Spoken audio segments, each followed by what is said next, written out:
இன்று கடவுளின் வார்த்தை. நாள் 27/1/26. ஆமோஸ் 4ஆம் அதிகாரம் 7ஆம் வசனம் முதல் 15ஆம் வசனம் வரை. இஸ்ரவேல் புத்திரரே, நீங்கள் எனக்கு எத்தியோப்பியரின் புத்திரரைப் போல் இருக்கிறீர்கள் அல்லவோ என்று கர்த்தர் சொல்லுகிறார்.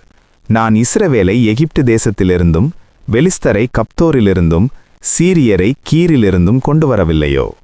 இதோ, கர்த்தராகிய ஆண்டவரின் கண்கள் பாவமுள்ள ராஜ்யத்துக்கு விரோதமாக வைக்கப்பட்டிருக்கிறது. அதை பூமியின் மேல் இராதபடிக்கு அழித்துப் போடுவேன். ஆகிலும் யாக்கோபின் வம்சத்தை முழுவதும் அழிக்க மாட்டேன் என்று கர்த்தர் சொல்லுகிறார். இதோ, ஜல்லடையினால் சலித்தரிக்கிறது போல் இஸ்ரவேல் வம்சத்தாரை எல்லா ஜாதிக்குள்ளும் சலித்தரிக்கும்படிக்கு நான் கட்டளையிடுவேன். ஆனாலும் ஒரு கோதுமை மணியும் தரையிலே விழுவதில்லை. தீங்கு எங்களை அணுகுவதுமில்லை, எங்களுக்கு நேரிடுவதுமில்லை என்று என் ஜனத்தில் சொல்கிற பாவிகளெல்லாரும் பட்டயத்தினால் சாவார்கள்.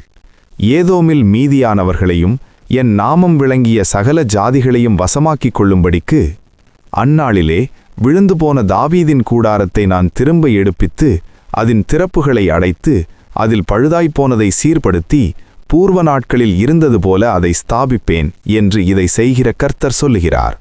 இதோ, உழுகிறவன் அறுக்கிறவனையும் திராட்சைப் பழங்களை ஆலையாடுகிறவன் விதைக்கிறவனையும் தொடர்ந்து பிடித்து பர்வதங்கள் திராட்சரசமாய் வடிகிறதும் மேடுகளெல்லாம் கரைகிறதுமான நாட்கள் வரும் என்று கர்த்தர் சொல்லுகிறார்.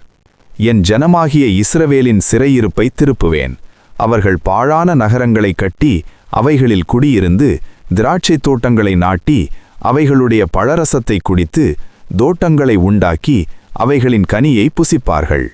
அவர்களை அவர்கள் தேசத்திலே நாட்டுவேன். நான் அவர்களுக்கு கொடுத்த தேசத்திலிருந்து அவர்கள் இனி பிடுங்கப்படுவதில்லை என்று உன் தேவனாகிய கர்த்தர் சொல்லுகிறார் என்றார். ஆமேன்.